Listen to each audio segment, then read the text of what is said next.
নদীপৰীয়া এখন গাঁৱৰ কথা। গাঁওখনত শিক্ষিত লোকৰ সংখ্যা কম আছিল। এই গাঁওখনত অন্ধবিশ্বাসী লোকৰ সংখ্যা অধিক আছিল। কোনোবা এজন ব্যক্তিৰ অথবা সৰু ল'ৰা ছোৱালীৰ জ্বৰ হ'লে বেজৰ আশ্ৰয় লৈছিল। কোনোবা ব্যক্তিৰ অকালতে মৃত্যু হ'লে ধনলোভী মিছামীবোৰ আশ্ৰয় লৈ নিৰ্দোষী ব্যক্তিক অন্ধবিশ্বাসৰ মাজলৈ নি নানা হাৰাশাস্তি প্ৰদান কৰিছিল। এনে এখন গাঁৱত এটি সৰু পৰিয়ালে বাস কৰিছিল। পৰিয়ালৰ প্ৰধান সদস্য আছিল কাঞ্চী লবিতা। কাঞ্চী লবিতাৰ পতি আৰু দুটি সন্তান আছিল।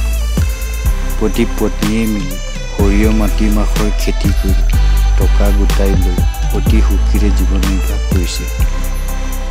কাঞ্চী লবিতা এগৰাকী ঈশ্বৰ বিশ্বাসী মহিলা আছিল। সৰস্বতীৰ ফটো, দুৰ্গা দেৱীৰ ফটো, বিশ্বকৰ্মাৰ ফটো বেৰত আঁৰি লৈ পুৱা গধূলি ধূপ জ্বলাই প্ৰাৰ্থনা কৰিছিল নিজৰ মনৰ পবিত্ৰতাৰ বাবে। তাকে দেখি ঘৰৰ কাষত থকা মানুহবিলাকৰ মনত সন্দেহ উপজিছিল তাইৰ ওপৰত। সন্দেহী লোকৰ মতে কাঞ্চী লবিতা ভূত পালক হ'বও পাৰে, অৰ্থাৎ ডাইনী হ'বও পাৰে। দিনক দিনে গাঁৱৰ মানুহৰ মুখে মুখে গাঁৱে গাঁৱে কাঞ্চী লবিতাক ডাইনী ৰূপত চৰ্চা কৰিব ধৰিছিল। কাঞ্চী লবিতাৰ সম্পৰ্কত গাঁৱৰ যুৱ সমিতিৰ গোপনীয়তা সভা পাতি সিদ্ধান্ত লৈছিল প্ৰতিটো মুহূৰ্ততে কাঞ্চী লবিতাৰ ওপৰত নজৰ ৰখা। সভাৰে সিদ্ধান্ত মতে গোটে ভাগ হৈ গাঁৱৰ যুৱকসকলে কাঞ্চী লবিতাৰ ওপৰত নজৰ ৰাখিবলৈ ধৰিছিল। কাঞ্চী লবিতাই গাঁৱৰ বান্ধৱী এগৰাকীৰ ঘৰলৈ গৈছিল। বান্ধৱীয়ে সকলো কথা বিৱৰি কৈছিল যে কাঞ্চী লবিতাই তন্ত্ৰ মন্ত্ৰ জপ কৰি মানুহ মাৰিছে। গাঁৱত জ্বৰ বেমাৰত ভোগা মানুহৰ সংখ্যা বাঢ়িছে। সেইবোৰ কথাই গাঁৱৰ মানুহৰ মুখে মুখে গৰম পানী উতলাৰ দৰে উতলি আছে। কাঞ্চী লবিতা সাৱধানে গাঁৱত ঘূৰা উচিত। তদুপৰি বান্ধৱীৰ ঘৰৰ পৰা কাঞ্চী লবিতাক পলম নকৰি সোনকালে যাবলৈ কৈছিল, যাতে ডাইনীৰ সহযোগী বুলি নাভাবে। কাঞ্চী লবিতাই বেজাৰ মনেৰে আৰু অপমানবোধেৰে বান্ধৱীক বিদায় দি ঘৰলৈ উভতি আহিছিল। ঘৰৰ বাৰাণ্ডাৰ কোঠাত বেজা দি চিন্তাক্লিষ্ট মনেৰে কাঞ্চী লবিতাৰ গিৰিয়েক বহি আছিল। দীঘল উশাহ এৰি গিৰিয়েকৰ কাষতে বহি কাঞ্চী লবিতাই কৈছিল, পূৰ্বতে ধৰণী নামৰ ল'ৰাজনক ডাইনী সজাই গাঁৱৰ নিৰ্দয়া যুৱকে হত্যা কৰিছিল। যাতে আমাৰো তেনে নহয় তাৰ বাবে যুৱ সমিতিৰ সভাপতিক কাতৰ অনুৰোধ জনোৱা যাওক। কাঞ্চী লবিতাৰ কথাত গিৰিয়েকে সন্মতি জনালে। কাঞ্চী লবিতাৰ গিৰিয়েকে যুৱ সভাপতিৰ ঘৰলৈ গৈ সভাপতিক কাতৰ অনুৰোধ কৰি কৈছিল, তেওঁলোক কোনো তন্ত্ৰ মন্ত্ৰ নাজানে, তেওঁলোকৰ পৰিয়ালক ডাইনী সজোৱাৰ পৰা বচাওক। উত্তৰত যুৱ সভাপতিগৰাকীয়ে কৈছিল, কেতিয়াও স্কুলৰ মুখ নেদেখা, চৰ চাপৰিত গৰুমুখৰ পিছে পিছে ঘূৰি ফুৰা ধেমেলীয়া আৰু নিৰ্দয়া যুৱকক বুজোৱাটো কঠিন। তাতোতকৈ বেছি কঠিন গাঁৱত মদ ভাং খাই ঘূৰি ফুৰা কিছুমান আদহীয়া ডেকা বুঢ়া চামক। সেয়েহে যুৱ সভাপতিগৰাকীয়ে সভাপতি পদ ইস্তফা দি পুলিচৰ ইণ্টাৰভিউ দিবলৈ যাব। যুৱ সভাপতিৰ কথাবোৰ শুনাৰ পাছত কাঞ্চী লবিতাৰ গিৰিয়েক মুখ ভংগ হৈ ঘৰলৈ উভতি আহে। এখন ডাঙৰ মুকলি পথাৰখনত ডাইনী সন্দৰ্ভত গাঁৱৰ বিচাৰ সভা বহিছিল।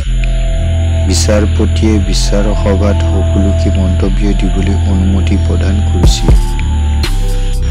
প্ৰথম বক্তাই কৈছিল, আমাৰ ঘৰৰ জকলাৰ কাষত তাবিজৰ লগতে মৰা মানুহৰ হাড় মাটিত পুতি থৈছিল ভূতনী কাঞ্চী লবিতাই, তাক গুৰুতৰ শাস্তি প্ৰদান কৰিব লাগে। দ্বিতীয় বক্তাই কৈছিল, মোৰ চাংঘৰৰ তলৰ পৰা কাঞ্চী লবিতাক মাজৰাতি ওলাই যোৱা দেখিছিল। তাৰ দুদিনৰ পাছত মোৰ মানুহজনী মৰিছিল। কাঞ্চি লবিতাই মোৰ মানুহজনী শেষ কৰি পেলালে। কাঞ্চি লবিতাক পানী জোৰেৰে মাৰিব লাগে। তৃতীয় বক্তাই কৈছিল। বগা পোছাক পৰিধান কৰি কাঞ্চি লবিতাই মিত্ৰ বগৰামৰ মৰিশালিত শনিবাৰৰ ৰাতিত নাচি থকা দেখিছিল। কাঞ্চি লবিতাই সঁচাই এজনী ভূতনী, তাইক মাৰিব লাগে ৰাইজ। চতুৰ্থজন বক্তাই কৈছিল। কাঞ্চি লবিতাই জল লৈ যায়, হাঁহ কুকুৰা গৰু মুখে চব খাবলৈ ধৰে। কুকুৰে ভোকে, সঁচাই তেওঁ দায়ী। তেওঁক উপযুক্ত শাস্তি প্ৰদান কৰিব লাগে। দেলুম পেগুৱে কাঞ্চি লবিতাৰ ঘৰত সংগনাই অহা যোৱা কৰে। এই তন্ত্ৰ মন্ত্ৰ শিকিব পাৰে। তদুপৰি গৰু দুখালে চুৰি কৰি বিক্ৰী কৰাটো তেওঁ নিজেই স্বীকাৰ কৰিছে। দোষীক মিচিং সমাজৰ পৰম্পৰা নীতিৰে চুলিৰ ঘূৰাই চূণ সানি ঢোল পিটাই গাঁও ঘূৰাব লাগে। সময় সন্ধিয়া হৈ আহিছিল। বিচাৰ সভাত সকলোৰে মতামত লৈ সভাপতিয়ে কাঞ্চি লবিতাৰ ডাইনীৰ বিষয়টো অনিৰ্দিষ্ট কাললৈ ৰাখি দেলুম পেগুক মিচিং সমাজৰ পৰম্পৰা নিয়মেৰে দোষীক শাস্তি বিহাৰ সিদ্ধান্ত গ্ৰহণ কৰিছিল। গাঁৱৰ ডেকাবিলাকে দেলুম পেগুক মূৰত চূণ সানি ঢোল পিটাই গাঁৱত ঘূৰাইছিল, যাতে পুনৰবাৰ গৰু চুৰ নকৰে।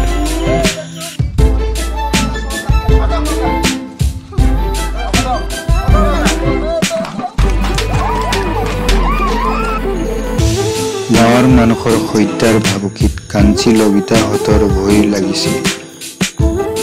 কোনটো মুহূৰ্তত গোপনে আহি তেওঁলোকক হত্যা কৰিব ক'ব নোৱাৰে। সেয়েহে আত্মৰক্ষাৰ বাবে কাঞ্চি লবিতাই পুলিচক জনাইছিল। পুলিচক জনোৱাৰ খবৰ পাই গাঁৱৰ ডেকাবিলাকে কাঞ্চি লবিতাক পূৰ্বতকৈ অধিক বেয়া পাইছিল। মাজ ৰাতি ডেকাহঁতৰ মাজত গোপনীয়ভাৱে আলোচনা হৈছিল। সেই আলোচনাতে সিদ্ধান্ত লৈছিল গাঁৱৰ কিছুনিৰ লগত থকা নদীখনৰ পাৰলৈ লৈ গৈ কাঞ্চি লবিতাহঁতৰ পৰিয়াল শেষ কৰি দিব আৰু ভৱিষ্যতে তেওঁলোকৰ গাঁৱত ডাইনী নোহোৱা হ'ব। কথামতে কাম হ'ল। ঘোৰ আন্ধাৰৰ সুযোগ লৈ কুৰিৰো অধিক ডেকা লগ হৈ কাঞ্চি লবিতা আৰু পতি সন্তানক হাতে মুখে বান্ধি নদীৰ পাৰলৈ লৈ যোৱা হৈছিল। ডেকাবিলাকৰ মাজৰ এজনে কাঞ্চি লবিতাৰ চুলিত ধৰি নাকে মুখে ঘূৰ মাৰি ৰক্তাক্ত কৰি সুধিছিল, গাঁৱৰ কোন কোন মানুহক তন্ত্ৰ মন্ত্ৰ কৰি হত্যা কৰিলা কোৱা। কাঞ্চি লবিতাই কান্দি কান্দি ডেকাজনৰ হাতে ভৰিয়ে ধৰি কৈছিল, মই কোনো যাদু মন্ত্ৰ নাজানো, গাঁৱৰ কোনো মানুহক হত্যা কৰা নাই। আপোনালোকক বিনতি কৰিছোঁ, আমাক এৰি দিয়ক। আনবোৰ ডেকাই লাঠিৰে খুবাই খুবাই হাত ভৰি ভাঙি কাঞ্চি লবিতাৰ প্ৰতি সুধিছিল, তহঁত পতি পত্নীয়ে মিলি গাঁৱৰ মানুহক হত্যা কৰিলা, কোন কোন মানুহক হত্যা কৰিলা কোৱা। কাঞ্চি লবিতাৰ পতিয়ে বিষাদৰ চকুলো মচি মচি কৈছিল, আমাক নামাৰিব, আমি যাদু মন্ত্ৰ নাজানো, কোনো মানুহক হত্যা কৰা নাই। আপোনালোকক বিনতি কৰিছোঁ, আমাক নামাৰিব, আমি জীয়াই থাকিব বিচাৰোঁ। কাঞ্চি লবিতাৰ পতি পত্নীয়ে বহুবাৰ কাকতি মিনতি কৰিছিল, যদিও কোনেও নুশুনিলে। অবিৰতভাৱে একেটা প্ৰশ্নৰে কাঞ্চি লবিতাৰ পতি পত্নীক নানা ধৰণৰ শাস্তি প্ৰদান কৰিছিল। অনেক শাস্তি দিয়াৰ পিছতো ক্ষান্ত নাথাকি নিৰ্দয়া নিষ্ঠুৰ ৰক্তপিপাসু ডেকাসকলে দা কুটাৰে ঘপিয়াই ঘপিয়াই হত্যা কৰিছিল। কেঁচা তেজেৰে লুতৰি খাই পৰি থকা ডেকাৰ ওপৰত পৰি সন্তান দুটিয়ে ফেকুৰি ফেকুৰি কান্দিছিল। দুটা সন্তানৰ কান্দোনত প্ৰকৃতিও নীৰৱে চকুলো বোৱাইছিল। নদীয়েও গৰ্জন মাৰি পাৰত গৰা কঢ়াইছিল। পিতৃ মাতৃক হত্যা কৰাৰ পাছতো শান্ত নহয় নৰসাধক ডেকাসকলে সন্তান দুটিৰ ওপৰতো জঁপিয়াই পৰিছিল। চকুলোৰে আৱৰা কোমল মুখনিৰে কৰুণ চাৱনিৰে সন্তান দুটিয়ে কাকুতি কৰিছিল, আমাক নামাৰিব, আমাক জীয়াই থাকিবলৈ দিয়ক। নাই নুশুনিলে। ডিঙিত ধৰি চেপি চেপি হত্যা কৰি মৃতদেহবোৰ নাৱত ভৰাই নদীৰ মাছ ভাগলৈ নি পানীত পেলাই দিছিল। লাহে লাহে আন্ধাৰ আঁতৰি ৰাতিপুৱা হৈছিল। চাকৰি যোৱাৰ ভয়ত গাঁৱৰ গাঁওবুঢ়াই কাঞ্চীলভিতাৰ পৰিয়ালৰ হত্যাৰ খবৰ পুলিচক দিছিল। খবৰ পোৱাৰ লগে লগে ডৰ্জন বাই ডৰ্জন, গাড়ী বাই গাড়ী পুলিচ আহি খেদি খেদি কিছুমান নৰখাদকক ধৰিছিল, আনি কিছুমানে গাঁও এৰি পলাইছিল। নৰখাদকৰ নামৰ তালিকা পুলিচৰ হাতত পৰিছিল যেতিয়া পলাতক হাৰিব ক'ত? পলাতকক বিচাৰি অহা পুলিচৰ হাতত গাঁৱৰ মানুহৰ নানা ধৰণৰ হাৰাশাস্তি পাবলগীয়া হৈছিল। শেহত উপায় নাপাই পলাতকসকল পুলিচৰ হাতত আত্মসমৰ্পণ কৰিছিল। কিছুমান নৰখাদকে পুলিচৰ হাতত চিৰকালৰ বাবে গুণীয়া হৈছিল, আন কিছুমানে আজীৱন কাৰাবাস খাটিবলগীয়া হৈছিল।